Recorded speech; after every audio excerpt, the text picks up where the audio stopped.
Hi, I'm John Sullivan with 401k Specialist, and this is the 401k Specialist Podcast. There's a lot happening on the 401k front: ESG, MEPS and PEPS, the election, and we asked industry veteran Matt Wolniewicz about them all. He recently moved from FI 360 to Prime Capital Investment Advisors. Matt, with your background in fiduciary, what's your view of the Department of Labor's ESG rule that was finalized in October?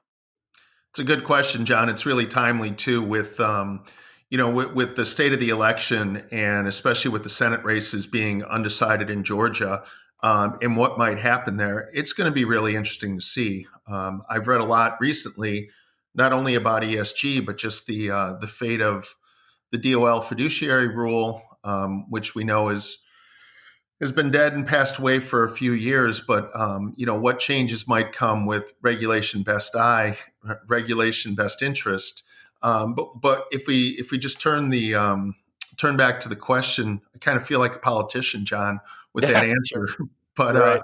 if we turn back to the question of ESG, it's going to be very interesting. I mean, it's a conversation that is more and more in the forefront of individual investors' minds. And then you look at my friends at Morningstar; they kind of went all in on it with the purchase that they did of Sustainalytics. But again, I think that that's more aimed at the individual end investor. When I think about the plan space and the DC space in particular, there's a lot of interest there. There just aren't a lot of assets. So it'll be interesting to see how, in the political climate, what ultimately really is able to get passed and to ultimately go into law.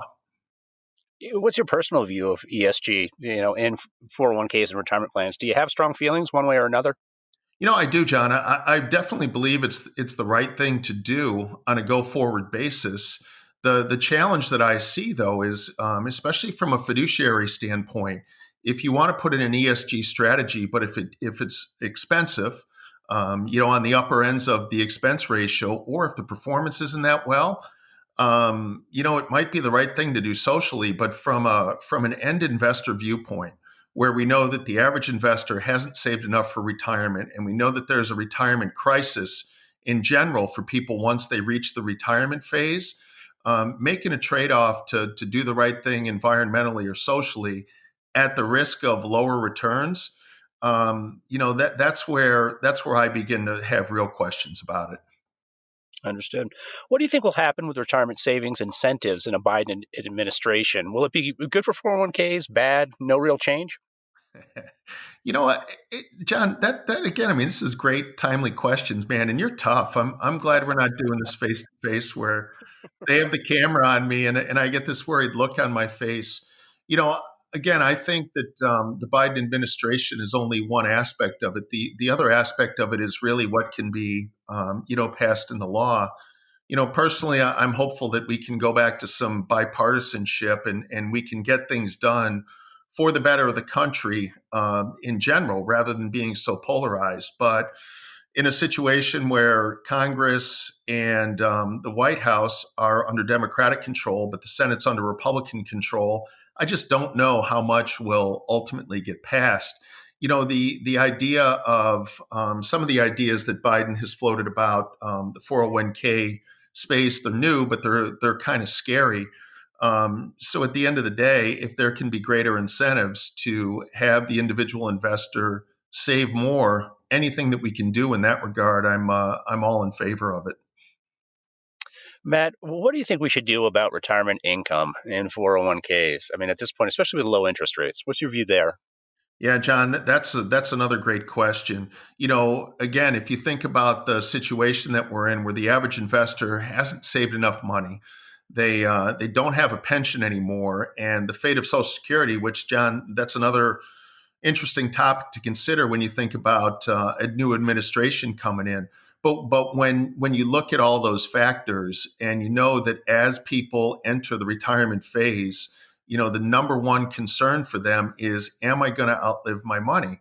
I'll never forget when my father retired. It happened just before the downturn in '08 and '09, and he was literally panic stricken every single day, looking at how the portfolio had taken a beating, even though he was smart enough to have saved enough cash up front that he didn't have to immediately tap into it.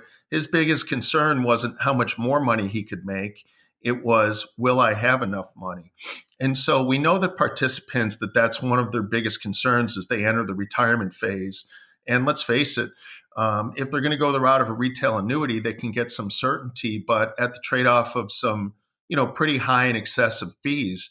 I haven't seen that many innovative solutions that are in the DC space where you can get an institutional share class or you can get some real pricing power. So that's I feel like that's one of the areas that over the next year or two, there certainly can be some innovation in the DC space to figure out how to bring some guaranteed retirement income to the end investor.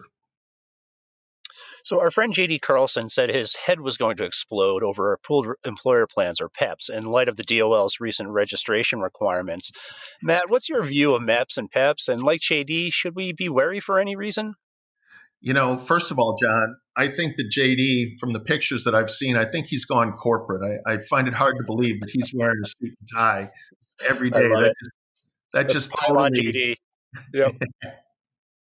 totally betrays who he is.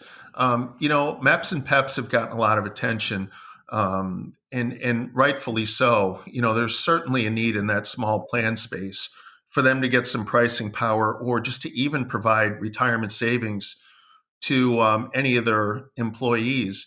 The challenge there, though, John, and I kind of correlate it to when the HSAs began to allow investing in those solutions.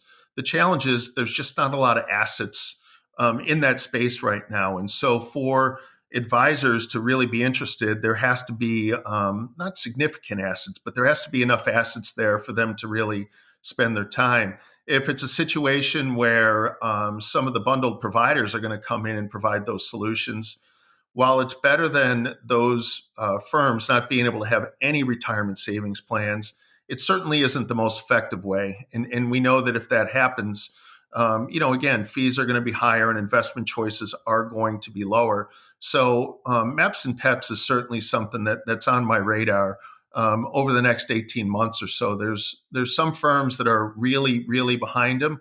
And like I mentioned earlier, there's others that are interested to see what's going to happen in that market, but they're not rushing into the space, again, just due to a lack of assets.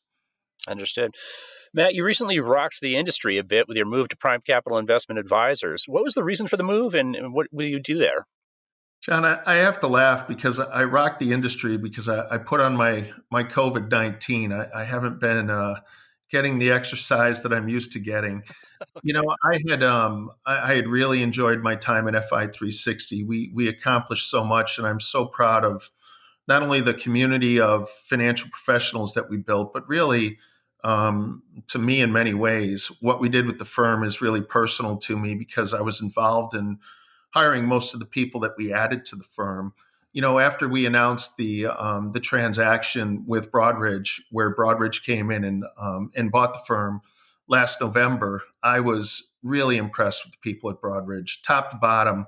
Every single person that I dealt with there was really smart and really looking to do the best thing for their clients. So the alignment between FI 360 and Broadridge was really, really super tight. It was really the best outcome for everybody who worked at FI 360 and their clients.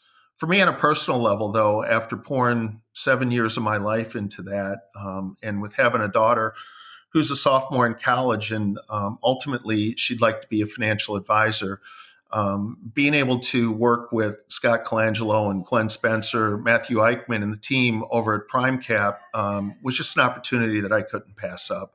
I've known that team of people really going back to my days at Morningstar. And at the end of the day, they really have a passion for doing what's right for the end investor.